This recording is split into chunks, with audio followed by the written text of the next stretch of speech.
Hey, what's going on everyone? It's Steggy again, back with yet another Disney Lorcana video. And in today's video, I wanted to give my thoughts on some of the Lorcana cards that have been released recently. As I'm sure many of you know, or maybe some of you might not know, we just got bombarded with cards the last few days, where the total was I think like nearly 20. That's quite a few cards, and if I do like one a day, there's no way I'm going to be able to cover everything. Now, I might cover more in depth later on, like if I do a 1v1, like a card of the day, which I probably still do. But because we have so many, I kind of just wanted to lump them together and just give my thoughts, you know, briefly on each card and then kind of move on. And because there are so many cards, I decided to break that up even further into just colors. So today's video is going to be talking about the Emerald cards that have been recently revealed, in addition to say like Emerald cards that I haven't really gotten around to reveal. I think I'm going to be talking about like Duke of Wesselton and all the cards afterwards. There's some other cards I think I haven't talked about, like Beast, Wolfsbane, and maybe the Genie. The Genie's really good. I would say the Genie's really good. And Beast is also like really good. He's a very good surprise, rusher. His effect doesn't occur too often, but he's still really solid. A Genie is probably one of the best cards in the set, in my opinion, especially with everything we've seen so far. But there are some characters with really powerful come into play effects. Like Tinkerbell Giant Fairy, for example, or even like Scar Mastermind, the Sapphire Scar. He has a really good come into play effect where he can -5, something strength. So some things you might not want to bounce, like return to your opponent's hand, but it's still a tempo loss for your opponent. And, if you bounce your opponent's Tinkerbell and your characters on the field can take like 1 point of damage for when it comes in, that's still a tempo loss for your opponent. They can't quest with her and they can't challenge with her. So, pretty solid. But yeah, Genie's really good. Definitely probably solid 10 out of 10 card, honestly. And Beast is a really good card too. He is legendary, which is kind of hard to obtain, but the rush and the 4/4, stat line is really good. He's going to take something out. Yeah, he might get like banished in return, so that's a 2-for-1 trade. That's pretty good. But let's talk about the new stuff, right? The new stuff that's come out in the last couple days. So first up, I do want to talk about Duke of Wesselton. Now, the Duke of Wesselton, he is, of course, a 1-cost Emerald character. He is inkable, and he has 2 strength, 2 willpower, and he quests for 1 lore, and he has no other abilities. He is the generic, like, 1-cost for Emerald. The 1-cost, 2 strength, 2 willpower, and 1 lore. Same as, like, Archimedes for Amethyst, Stitch New Dog for Amber, Sergeant Tibbs for Ruby, etc. So nothing too unremarkable, or remarkable about him. I will say though, he is a common, so like they all are, but he is a villain, so he does have some synergy with like a Hades deck, the Hades King of Olympus. So it's possible that maybe an Emerald/Amber deck might be doing very well in the future. There are a lot of villains in Emerald that have really good effects, and they are cheap as well. Like Cruella de Vil is a 2-cost who's also a villain, and then you have the Duke of Wesselton, who's only a 1-cost and also a villain. So you're able to get these villains in play, for Hades to boost up his lore count. But aside from that, he's pretty unremarkable. He's just a standard 1-drop. He's all right. Use him for ink. That's that's what I use him for. Now next up we have Hans, Scheming Prince. Now Hans is a 4-cost character who is inkable, so you can place him into your inkwell. He has 3 strength, 3 willpower, and he quests for 3 lore. Now he is a rare, and he does also have the classification of villain. So just like Duke of Wesselton, he is a villain. So he does, again, combo well with Hades. He is pretty solid. He does need to be protected though. You probably could get like a solid quest off with him, but your opponent's probably going to take him out because, there's no way they're going to let a character with 3 lore stay on the field like this early. We see that the Maleficent, Uninvited, she's a 5-cost character with 3 lore. She can come down really early. Same with, say, Moana, who's also a 5-cost character with 3 lore. Very dangerous, especially in the early stages of the game. You could get, Hans down on, say, your 3rd turn. If on your 2nd turn, if you're playing Sapphire and Emerald, You on your second turn, you play 1 jump ahead, so you have an extra resource, that's 3. So on your 4th turn, you just ink something, now you have 4, now you can play Hans. So your opponent's going to need something like a smash or like 2 fire the cannons or something to get him off the field before he starts questing. If you put him behind a bodyguard, you know, really early, not that there's really any bodyguards in, say, Sapphire or Emerald, but, you know, if you're playing, say, Amber or Steel alongside Emerald and you have the bodyguards, that could protect him so he can get a couple uses out so he can quest, and that's going to be so worth it. Like getting 3, 6, maybe even 9 lore, that could win you the game by himself. That's really solid. Pretty good card. Like the Duke, if I'm doing rating, the Duke's okay. Like Duke's, you know, 6 out of 10. He's a card. He's fine. He's a villain, so he might have more support in a villain. Hans, though, Hans pretty good. I do really like Hans. If Steel is really, really popular, like in the first set, he might not be as strong because he might not stick around because he would get banished to, say, your opponent's turn 4 shifted Giant Fairy Tinkerbell, followed up by Tinkerbell singing Grab Your Swords, which now all of your characters have taken 3 damage, and Hans only has 3 willpower, so he would be taken out. But outside of that, you're probably going to quest at least 1 time with him, and with his 3 strength, he's going to do some decent damage to whatever challenges him. And remember, if your opponent's challenging, they're not questing, and if they're not questing, they're not winning. So he's a really solid card. I'm giving him a solid 7. If he's behind bodyguards, I think he'd be better. So I think if you kind of build around, or if you just put him out there for your opponent to deal with, he's not bad, right? He doesn't have any other abilities, but he doesn't really need to. He's a solid card. He's a rare. It's not going to be too hard to obtain, but just want to throw that out there again. But I like him. I like him. I think he's good. So next up, we have a new action card called Stampede. Stampede only costs 1 ink, but it's not inkable. And what it does is just simply says deal 2 damage to chosen damaged character. So it's kind of like Fire the Cannons, but not. Fire the Cannons can target any character regardless of if they're damaged or not, but Stampede only targets characters that are damaged. Now, of course, one combo is you could play Tinkerbell, Giant Fairy Tinkerbell, damage your opponent's characters, and now you can play Stampede to deal an extra 1. If you're going that route, you might as well just play Fire the Cannons, which is the same cost. It's also in the same ink as Tinkerbell, so I don't know how I feel about Stampede. I think if you're playing, say, like an Emerald and a Ruby deck, where maybe you don't have that direct damage, having, say, your characters challenge or be challenged would leave some damage on your opponent's characters, and that happens more and more, especially as people are playing with characters that have higher willpower. This would allow you to use Stampede to kind of finish off those characters, or at least deal some good damage to them. So I think in any sort of Emerald deck that doesn't pair with Steel, this would probably see play. It's definitely not bad. There are times where it would be useless. It would literally sit in your hand if your opponent's characters are not damaged. I mean, yeah, you could target your own characters, but I don't really know why you would do that unless you have a character with like a banish effect and you really needed to, you know, go off. But otherwise, you know, it's okay. It's not a bad card. It does have its uses. It's only a common. I do think it would probably see play in Emerald / X decks where X is not Steel. I think that extra bit of damage is definitely going to help, and I think that's kind of what its main goal is, because if you're playing it alongside Steel, you might as well just play Fire the Cannons. I don't think it's bad though. I definitely don't think it's a bad card. I'm tentatively going to give it like a solid 7. I definitely would look into it if you're playing a deck that doesn't play Steel, because that 2 damage to something, especially after you challenge or after your opponent challenges you, can be really, really helpful, right? You can finish off something for only 1 ink. So definitely something to keep an eye on, but I think it has potential. We might see something else, that really combos well with this, but I think this is meant more for like challenging when characters are exchanging, blows, I suppose. It's definitely meant for more challenging when damage is going to be left on characters, and this will use it. You can use this to finish it off. I don't think it's bad. I like it.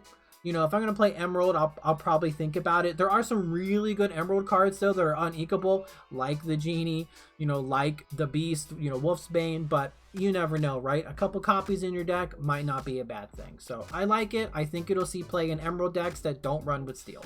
And next up, let's talk about Vicious Betrayal. Vicious Betrayal is also an action card, and it also only costs 1 ink, but it is inkable.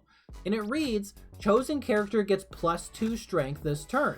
If a villain character is chosen, they get +3 strength this turn instead. Really good for setting up trades. It allows your cheaper characters, your lower costed characters, to take out bigger characters with more willpower. And if you play this on something like Duke of Wesselton, for example, you could have a 5 strength character for only, say, 2 resources, which is the one for the Duke and then one for Vicious, Betrayal.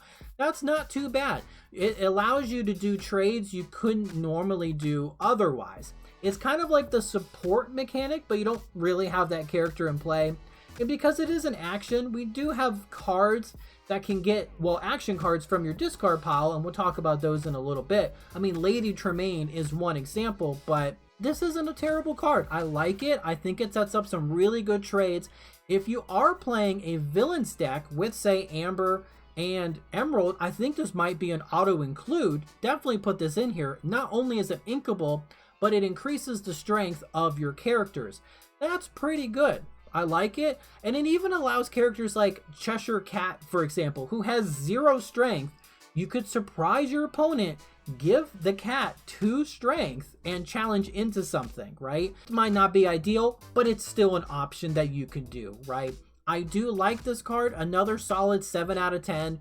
Maybe even a little better than Stampede because it is inkable. So you have nothing to do with it. You could always throw it into your inkwell. But I like it, and I think it's going to have some good synergies, especially with allowing you to trade up and like to have your cheaper characters, you know, trade into bigger characters. Also, it does combine well with Rush. So if you have a character like a Rafiki, you can put your Rafiki down, target him with this, and now you have a 5 strength character out of nowhere who can, you know, blitz your opponent and take out basically whatever. So really good. I do like it. All right, next up is probably one of my favorite Emerald cards, which is Mother Knows Best. Now, this is an action song card, and it does cost 3 ink, and it's not inkable. And it says, return chosen character to their player's hand. It's uncommon, and since it's a song card, a character with a cost of 3 or more can exert itself to sing this card for free. So basically, this card has the Genie's effect, but for 3 less resources. Really, really good. Obviously, the best thing to do is to have a 3-cost character out, so you can play like Mickey Mouse Detective, or the Emerald Mickey, or Cheshire Cat, or whatever you play that has 3 ink. You put that down. On your next turn, have that character sing this song, force your opponent to pick up whatever character they just put down, then you can play another character for 3 or 4 ink, because you're probably inking and whatnot. So now you're ahead on board. Your opponent has to take their next turn to either replay the character that got picked up or to put a different character down. But they're short a character and now you're up a character. In addition, this song is an action card, so it can be reused with cards like Lady Tremaine, and there's some other cards like Do It Again, which we'll go over here in a little bit, but they allow you to take action cards from your discard pile and put it back into your hand. So you can keep reusing this card. It's phenomenal. And it's also only an uncommon. That's really, really good. This is going to be a staple in Emerald decks for sure. It is absolutely incredible. The fact that you can sing it and play it for free is just icing on the cake. If you couldn't even sing it, if it was just a normal action, I think it would still be absolutely incredible. But now I can save the 3-cost character that I put into play. I don't have to, well, I'm not save, but I can save the ink that I would use to play a 3-cost character or 4-cost, because I can play this card for free, just have that character sing, and now I can play another character, and now you're short a character. And that's not counting in a couple turns, I could play the Genie, which now not only would I put a character on the board, but you're gonna lose a character. Very good tempo swing. I absolutely love this card. I mean, I would probably go almost say 10 out of 10 card. In my humble opinion, I think this card's absolutely amazing. No downsides. You just say, hey, pick that card up. Even if the end of the game, you're struggling, your opponent has 19 lore, your opponent could slap something down, one character in play and pass, you could be like, nope, Mother knows best, pick that card up, I'm going to keep questing, right? Super, super good. And that's stuff like what the Genie does as well. It is very frustrating for your opponent because they're like, I just want to play this character and win. But you're like, nope, pick that character up, I'm still going. Super good, basically at any stage of the game. Having your opponent lose a character to lose that tempo, so they're not playing a character every turn. So now it's basically like, say on their third turn, they just put 3 resources or 3 ink into play and exerted it and then passed their turn. That's essentially what you're doing when you play this card. You're having your opponent just pick that character up. And that's just on your third turn. Your opponent might, turn 5, turn 6 or something. Well, they could play Tinkerbell and you can have them pick that up, but that's an extra 1 damage. But they could be like Kronk, Maui, but that's later on. But just something bigger, Maleficent, Uninvited Guest, whenever they play, that just comes down and then they're like, haha, now you have to deal with this. And you can be like, nope, 3 ink, pick it up. Or just have a character sing it, like Cheshire Cat, because no one's going to attack Cheshire Cat. He's going to be fine, right? Be like, nope, pick that card up, I'm going to keep going. Really love this card. I can't stress that enough. Probably my favorite song card shown of the bunch, of the whole group of cards we got recently. Definitely one of my more favorite cards of the set. Super good card. Let's move on. Another really good card here is Mickey Mouse Artful Rogue. Now, Mickey Mouse is a 7 cost, but he's not inkable. You can't place him into your inkwell. He has 6 strength, 5 willpower, and he quests for 2 lore. He has like 1.5 abilities. He is a shift 5. So for 5 resources, you can play him on top of any other Mickey Mouse character that you have, which is really, really cool. And then his ability is called Misdirection, and it reads, whenever you play an action, chosen opposing character can't quest during their next turn. So basically, he's like giving a character reckless. I guess that's not even reckless. They just can't quest. So it's like pseudo reckless, because that character could still sing and they can still challenge, or they can like exert themselves for, like, if it's Elsa, right, for her ability. And he's also a super rare. I should mention he's a super rare, so he's kind of up there in the rarity, might be a little more hard to obtain. I like him. I like this card. The earliest you could get him down would be in a Sapphire Emerald deck, which I think would be turn 4.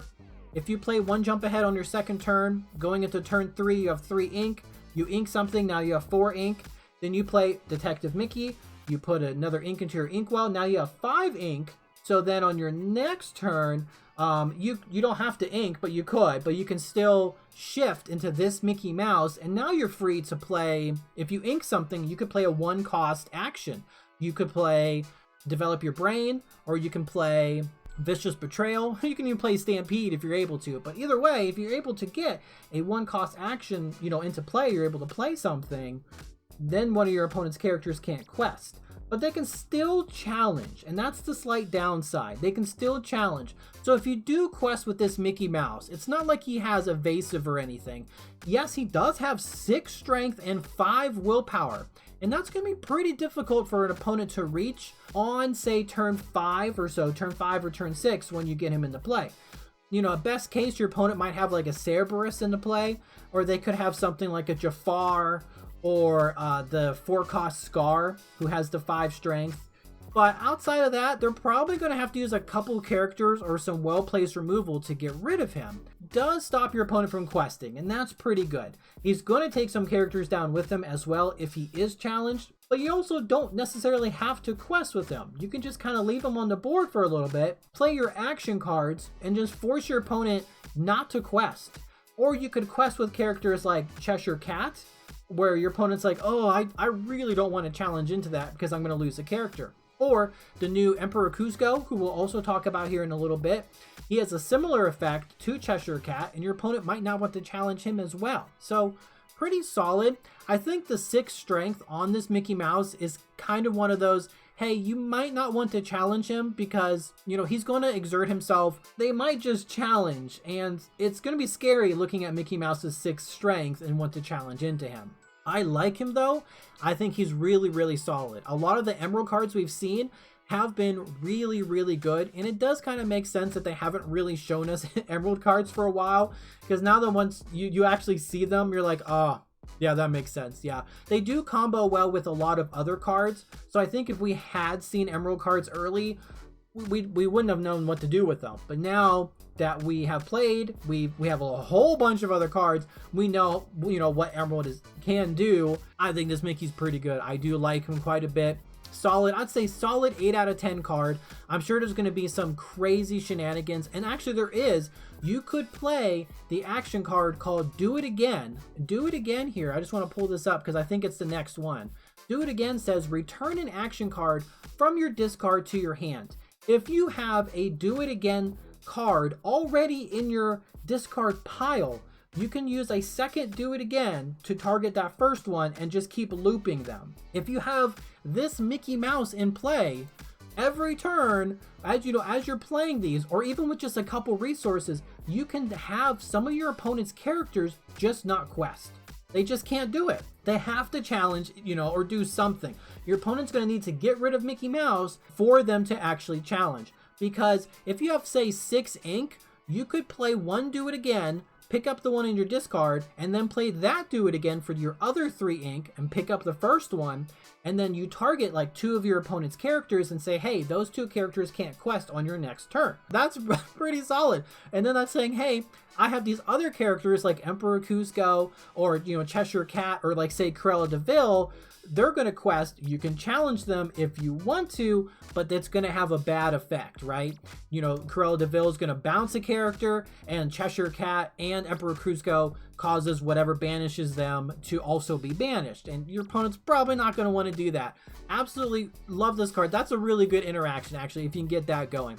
He is uninkable, which is a little rough. He is really, really good. Probably an 8/9 out of 10, especially with that Do It Again combo. And speaking of Do It Again, I just want to, point out, let's just move on to that one. Do It Again is a 3-cost Emerald action, and it's uninkable. You can't put into your inkwell, and like I said, it says return an action card from your discard to your hand. It is a rare. It is the same effect as Lady Tremaine. Lady Tremaine and her, and not her, but and this card do the same thing. This is really good. As I mentioned, you can just keep looping the 2 over and over for something like that Mickey Mouse we talked about. However, you still are able to pick up other action cards in your discard pile. So if you're playing, say, Emerald and we'll say Sapphire, you could pick up, say, Develop Your Brain, or you can re-pick up, say, Let It Go, which is pretty good, and just play that again. Pretty solid. I do really like that. I think being able to reuse action cards in your discard pile is going to be very, very good. We've seen some really, really, really good action cards. So being able to just play them again, well, obviously that's really, really good. I think this is a fantastic card as well. And obviously the better and more action and song cards we receive, the better that this card gets. It is uninkable, and that's a little rough because it depends on what other cards you have like in your deck. So if you are playing this and say the Mickey Mouse I talked about, both of those are uninkable. And if you're running several copies of them, that means you have less copies of, say, other cards in your deck that you really want to play that are uninkable, like the Genie, for example, or if you're playing Sapphire as well, that could be Detective Mickey or One Jump Ahead. You really don't want to run too many uninkable cards, right? 12, maybe to 14, that's ideal. I don't do any more than 14 personally. I actually might make a video, about how I make my decks and whatnot, but I wouldn't do any more than 14. 12 seems to be ideal, and that seems to be the downside. This might be good for only a couple copies as well. I'd run at least 2 copies. That way, if you happen to get both, awesome. If you are playing that Mickey Mouse combo we just talked about, definitely run 4 of them because you want to be able to have those in your hand so you can loop them. But I like this card quite a bit. I think it's a solid 8 out of 10 card when combined with some really, really good action cards. Maybe even like a 9 out of 10 if you do combo it with the Mickey Mouse, but you do need 2 copies of it. But I think that Mickey Mouse plus Do It Again, it does take like 6 resources, every turn, but that's pretty good. Pretty good. I do like it. So next up, I want to talk about this item card called Stolen Schematar. Now, Stolen Schematar costs 2 ink and it is inkable. And it's our first and I think only item in Emerald. And its ability is called Slash. And you can exert it, and it says chosen character gets +1 strength this turn. If a character named Aladdin is chosen, he gets +2 strength instead. And this is also a common, so very easy to obtain. It's not bad. Obviously, I think the best case scenario for this card is to pair it with the Heroic Outlaw Aladdin, the Ruby Aladdin. That one has the shift ability and also the ability where if he banishes an opponent's character, your opponent loses 2 lore and you gain 2 lore. He only has 5 strength. Well, I say only, but if you do combine him with the Stolen Schematar, now he has 7 strength. That's pretty good. There's very, very few characters that he could not banish in one hit. And that'd be like Triton, Maui, you know, and that actually might be it. That might be it without any other support. And as far as we know, at 7 strength, yeah, I think at 7 strength, he can take out basically everything else. He can even take out King of Olympus Hades as well, who has 7 willpower. I think definitely if you are playing a very heavy Aladdin deck, or if that's a main strategy of yours, I think playing Stolen Schematar isn't a terrible idea. Especially if there are characters with say 6 or 7 willpower that really become dominant in the meta, or the meta game. A good example actually would be Cerberus. So Cerberus has been played a lot in steel decks because he's a really good counter to Tinkerbell. Tinkerbell cannot take out Cerberus. Even after she comes down, deals 1 damage to everything, Cerberus has 6 strength, or I'm sorry, 6 willpower. So if he takes 1 damage, he goes to 5. Tinkerbell only has 4 strength. So Tinkerbell could not challenge then Cerberus and take him out because there's still 1 more damage to be done. In either way, even if she did a couple more damage, Cerberus can take out Tinkerbell with his 5 strength, and Tinkerbell only has 5 willpower. So right there, Cerberus is a really good counter. So if you are playing these decks that are running, say, Cerberus, you can play Stolen Schematar in your Aladdin deck, which will allow you and allow your Aladdin to take that character out. And just as another example, not even offensively, but the Maleficent Uninvited, the 5-cost Maleficent, she has 6 willpower. That's kind of hard to reach, but if you're using this, this item, your Aladdin can now hit, 7 strength, which will take out that, 6 willpower Maleficent. So pretty solid. Again, I think if your strategy really revolves around that Aladdin, I think this card is really, really good. We do have another card that gives a temporary bonus to strength when she's played, and we'll go over that here in a little bit. I would say that she's probably better if you're trying to choose one or the other. Yeah, sure, you can play this repeatedly, but I don't know how often that's really going to come up, that 1 strength. It might, but again, I think if you're playing Aladdin, this is like almost an auto include because it's just really, really good. Situationally, like I think it's an okay card. I do think that probably that 1 strength, now that I think about it, could make or break certain exchanges, because you're like, oh, if only I could do 1 more damage. Well, Schematar might help you. It all depends on like what the metagame is, what people are playing. If there's a lot of decks that have like 6 willpower characters, and you have like Jafar, Ruby Aladdin, all these characters that can only attack for 5, yeah, Stolen Schematar would be really, really good. You're going to want to use that more often. But if not, I think this other card, Megara from Hercules, I think she might be a little better. But I'm going to say it's a solid 6 out of 10 by itself, and then a 7 out of 10 when used in a deck with Aladdin. So I don't know. I have to see it in action a bit more, but I don't know. That's my thing. So next up, actually, you know what? I'll skip Flynn for a moment. Let's talk about Megara, because she's so similar. So Megara here, Pulling the Strings, that's her subtitle. She costs 2 ink, and she is inkable, so you can place her into your inkwell. She has 2 strength and 1 willpower, so very unusual there. It's very unique. And she also quests for 1 lore. And she has 1 ability called Wonder Boy, and it reads, when you play this character, chosen character gets +2 strength this turn. I should also mention that she's a common, and she's just a Dreamborn ally. So unless we have ally support, I don't know what, if that's going to mean anything. Just like the Stolen Schematar, she can increase one of your character's strength. Now, it only happens when she comes into play, so it's a one-time thing. Whereas the Schematar, you can do it repeatedly. Now for the same amount of ink, you could play the Schematar and give a character 1 strength by exerting the Schematar. Megara can give a character 2 strength, but she can only do it once, but she does have 2 strength herself and she can quest for 1 lore. So there's, you know, pros and cons there. I think if I needed to temporarily increase my strength, I would rather play Megara. One is that she can progress me towards my win condition by questing for lore. 2, she gives a +2 to any character, not necessarily just a +1. But also 3, if I need to, I could challenge with her. I mean, 2 strength isn't a lot, but it might be enough to finish off a character. You could play Megara, and then on your next turn, play a second Megara, targeting your first one, and now the first one has 4 strength, and that's pretty good, right? It's pretty good. Also works with, say, Rafiki or Zeus or something. I could play Rafiki, and then if I have enough ink, I can play Megara. Now Rafiki has 5 strength and just can blitz something right away. I do like that.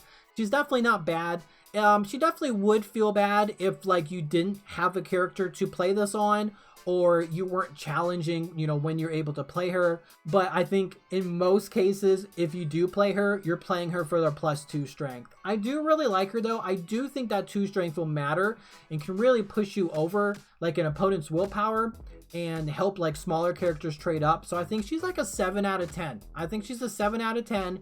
I do like her. I like her come into play effect. And the fact that she can stick around and quest or, you know, do a challenge for 2 isn't bad. So 7 out of 10. I like her more than the Schematar, in my personal opinion, but I would play the Schematar in more of an Aladdin deck over Megara, if that makes sense. But, I mean, you can play both. There's nothing wrong with playing both. So let's go back one. Let's talk about Flynn Rider, Charming Rogue. Now, Flynn Rider is also a 2-cost inkable character, but his stats are switched. He has 1 strength and 2 willpower. He quests for 2 lore, and he has 1 ability called Here Comes the Smolder. And it reads, whenever this character is challenged, the challenging player chooses and discards a card. He's also a hero prince. You might see some synergies with that, and he's also uncommon. He's pretty solid. I actually really like him. Outside of removal, which, you know, if your opponent's playing steel, you gotta watch out for fire the cannons and stuff like grab your swords, or, you know, Tinkerbell coming down twice, or Tinkerbell challenging something and then dealing 2 damage to him. But outside of that, if your opponent challenges into him, they have to discard a card. That's pretty good. So you're gonna get 2 lore off of him basically no matter what. And now your opponent's like, okay, do I let my opponent keep questing with Flynn Rider and keep getting 2 lore, or do I challenge and easily take him out, but I have to lose a card? And I'll tell you what, that can be really difficult. Now, unless your hand is full of like a bunch of uninkable cards, I have personally played games where I'm playing like a Sapphire deck and I'm running Detective Mickey. Even after my mulligan, I have like 3 Detective Mickeys in my hand, and they're like, I don't need 3 of them, right? I would be okay with discarding 1. That's not a big deal to me. But in other cases, you know, you might have like all these cards in your hand, you know, ready. You might be holding on to that Tinkerbell, the giant Tinkerbell. You got your Beast Mirror. You got everything you need. But if you challenge into this Flynn, you have to lose something, and your opponent's gonna keep gaining lore. So it's a tough decision, but I do really like it. Now, outside of direct removal, Flynn is gonna get you 2 lore. Your opponent is going to lose 1 card, and then probably whatever they challenge with him is probably going to survive, to be honest with you. He only has 1 strength, so, and you're not really going to be challenging with him. You're going to be the one who is challenged. I do like him. I think he's an easy card to play, just like Cheshire Cat. You slap him down and you turn him sideways. That's it. And I really like that idea. I really like that. So I'm going to give him a 7 out of 10. Because outside of direct removal, yeah, that's terrible, but a lot of cards, you know, get banished to say fire the cannons and etc, etc. But a turn 2 Flynn Rider can get you a whole bunch of lore, especially if your opponent does not want to deal with it. And your opponent's probably not going to want to lose a card early on. unless they're like, say, Amethyst and they have like friends on the other side, and you know, Maleficent, where she can come down and get you an extra card. So it might be worth it, right? But you're going to get 2 lore and your opponent's, you know, probably going to lose a card.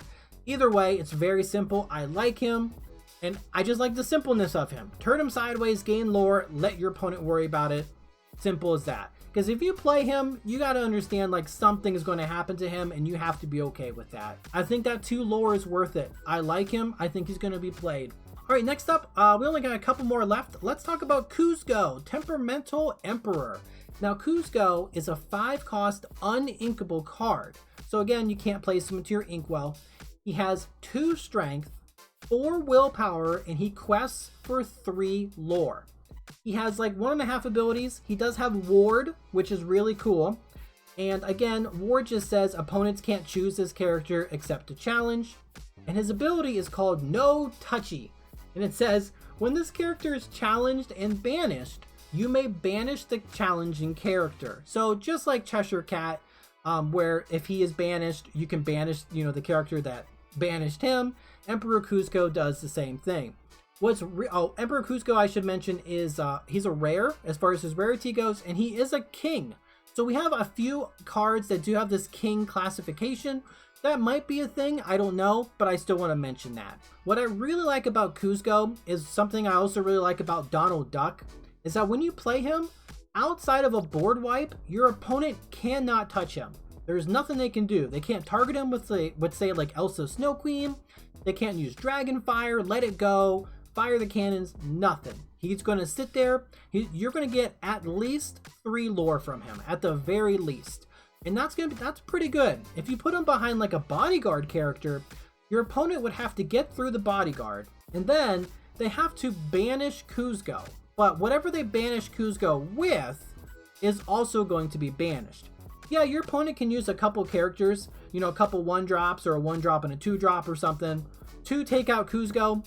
They're not questing with those characters if they're doing that. They're also going to be losing one of those characters if they do that. So not only are they not questing on their turn, but they're losing a character. I really like that. So I think he's really, really solid. He's definitely more of a quester.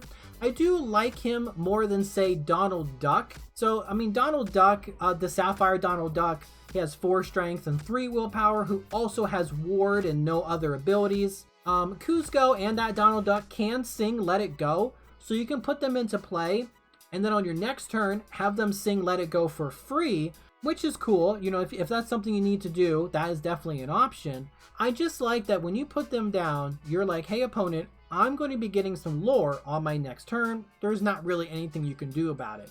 He's really good later in the game as well. If you're sitting at like that 16, 17 lore and you need just that little bit more to push through to victory, but your opponent can take out your other exerted characters, you just put down Cusco, and now your opponent is in a really awkward position. At only 5 ink as well, he can come down on, say, what, your 4th turn. If you have 2 ink, you can 1 jump ahead, so it goes you 3. Yep, on your 3rd turn, you can ink something for 4, play Mickey Mouse, now you have 5. So on your 4th turn, you could play Cusco and then start questing, and that'd be pretty solid. You know, your opponent's probably not going to have a ton of characters, and if they do, they're going to have to pick a couple to run into him. His 2 strength isn't terrible and will definitely deal some damage in return. It could even banish a couple characters as well, especially if they're, you know, if you play this early on, if you're able to get him down early. So I do like him. He's just kind of like a bigger Cheshire Cat, and I'm a big fan of the cat. So I honestly think he's a solid 8 out of 10 card. Because, again, kind of mindless. You slap him down and you can just turn him sideways. That's it. Let your opponent deal with it. They're going to have to lose a character to get rid of him, but you're gaining a whole lot of lore. I like him. I think he's going to see some play. All right, next up, let's talk about Genie, the Ever Impressive. Now, not much about Genie. Genie is a 2-cost card, and he is inkable. He has 2 strength, 3 willpower, and he does quest for 1 lore. He has no other abilities, he's a common, and he's also an ally. So he's a very good statted 2-drop card for Emerald, right? He's kind of like Donald Duck and Minnie Mouse that are in Ruby and Amber respectively. Those cards are actually really solid. because you're able to take on like turn 1 cards and a lot of turn 2 cards and survive. More often than not, you're doing a 2-for-1 trade. So I think he's really, really good. If you want more of like a beater card, you want something to kind of challenge your opponent's characters that are trying to quest, this Genie is for you. Now, if you want something more for questing, you have like a certain goal, well, something like Megara or Flynn Rider, you know, or even Cruella de Vil, actually, those are also really good turn 2 plays that you can drop down and, you know, to start getting your questing and whatnot. But for an offensive, like challenging unit, the Genie's pretty good. I do like him. He's a good card, right? Like a 6 out of 10, like nothing remarkable. He's a good card, right? He's a good card. There are a lot of 2-cost cards in Emerald right now that are really good, as I have previously just mentioned, and that's not counting the 2-cost cards that are also in other colors. I will say though, if you're running a Stitch Rockstar deck, you could do Emerald and Amber, because those 2 colors now, we have Simba, Minnie, and the Genie, and those all have 3 willpower. So not only would they survive, you know, Tinkerbell coming down and Tinkerbell doing her 1 damage to everything, but they also survive a grab your swords, you know, action. Now, not at the same time, of course, that's 3 damage, but they can survive each one separately, which is pretty solid, and I do like that. So that's another option if you want to go there. So now next up, let's talk about the legendary Emerald card that was revealed. This guy is John Silver, Alien Pirate. This is from Treasure Planet, which is a huge surprise. I was not expecting this. Now, John Silver costs 6 ink and he is inkable, which is really good. He has 5 strength, 5 willpower, and he quests for 2 lore. He has 1 ability. It's called Pick Your Fights, and it reads, when you play this character and whenever he quests, chosen opposing character gains Reckless during their next turn. And that means they can't quest and they must challenge if able. Now, he has a ton of classifications as well. He is a villain, alien, pirate, captain, on top of Storyborn, but that's the most I think we've seen so far. Now, we haven't seen, like, say, pirate support or captain support, but we have seen villain support. So in Emerald, Amber deck is looking pretty good with all the villains. I'm, you know, that might be a thing. Now, giving Reckless just when he comes down is very, very solid. You're basically saying, hey, that character can't quest, you know, on your next turn. So if you do quest with your other characters, you got to be careful because they're going to be challenged because that, you know, one of your opponent's characters has to challenge. But if you target your opponents like Moana or something, you know, that's not a big deal. But then when he himself quests, he gives one of your opponent's characters Reckless again. Now, with his 5 strength and 5 willpower, he's going to be dealing some damage. If you pick your targets carefully, I mean, he's able to probably do a couple challenges because he's going to be dealing so much damage in return to whatever has Reckless and is challenging him. So overall, like, I think he's pretty good. I think that because his effect is a come into play effect, you're going to get at least 1 use out of him. And for a 6 cost with 5 strength, 5 willpower that quests for 2, being able to do that Reckless ability once, I think that's really, really good. But then being able to do it repeatedly when he quests, well, I think that's even better, right? He's a very, very good card. I would say I think he's going to see play in Emerald, but he's a legendary. I think if you're able to obtain him, or if legendaries are a bit more common than we think, not say common, but if you're able to get the legendaries you want, then yeah, I think he's going to be a very good Emerald card. But if you're unable to get legendaries, if it's really difficult, I don't know. I don't know how I feel. I think if you're able to play him, absolutely you should play him. I think he's a very, very good card. Giving stuff Reckless and so your opponent can't quest is very solid, and it does fit Emerald's theme. So I'd give him probably like a 7.5-ish out of 10. Again, I think it's mostly due to the fact that he might be difficult to obtain. If he was like a super rare, you know, that's a little different, but I do like him. I like that he's in the game for sure. I love Treasure Planet. I remember watching that like 20 years ago. I have it on VHS. He's definitely going to take something down with him, that's for sure, when he comes down. So I'll say 7.5 out of 10. All right, and next up, well, we'll do these last 2 cards together. We have Jasper and Horus. Now, both of these cards are from 101 Dalmatians, I believe.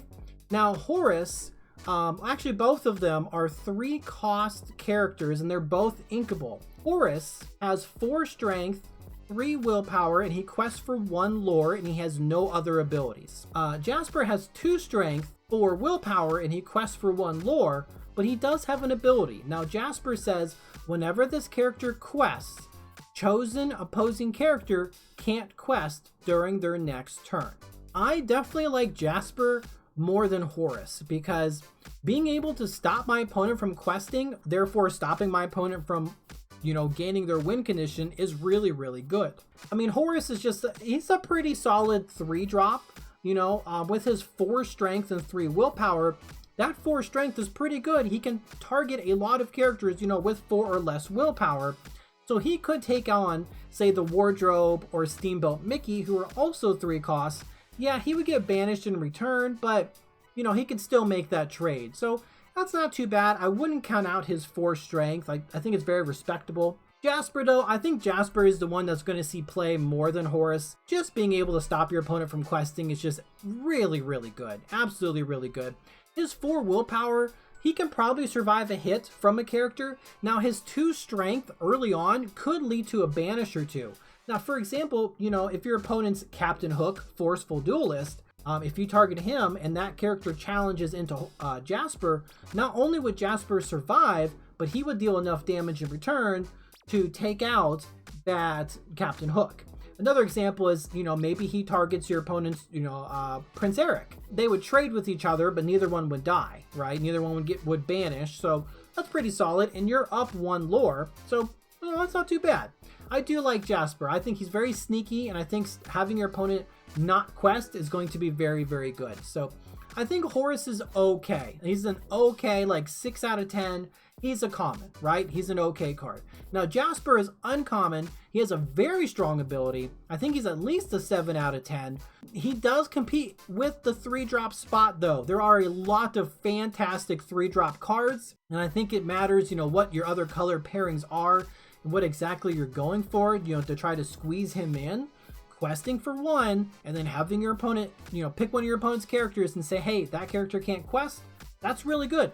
Even later in the game, if you can quest with him, you can target your opponents like Maui, and, you know, Emperor Cusco, Maleficent, you know, Brave Little Tailor Mickey Mouse even, and say, hey, those characters cannot quest. You can't gain the lore. You're going to have to challenge. And yeah, you might lose Jasper, but you stopped your opponent from questing for a turn. So I like him. I think he's pretty good. At least a 7 out of 10.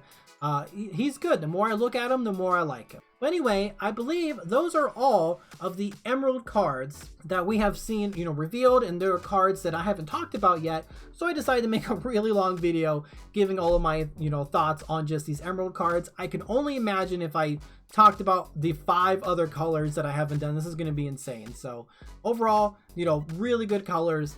Emerald looks fantastic, especially Mother Knows Best.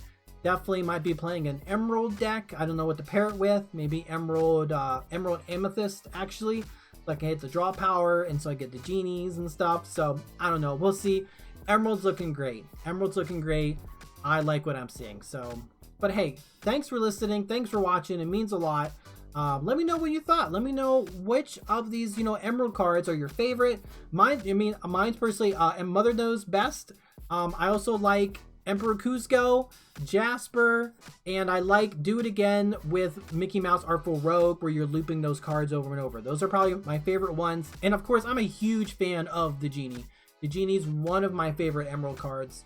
He's just absolutely fantastic. But yeah, let me know, you know, what you think. If you agree, disagree. I can't wait to try these cards out. You know, maybe my opinion will change, maybe not, but, you know, we'll see. But hey, thanks for watching. You stay safe out there. Make good decisions, and I will see you in the next one. Okay, bye.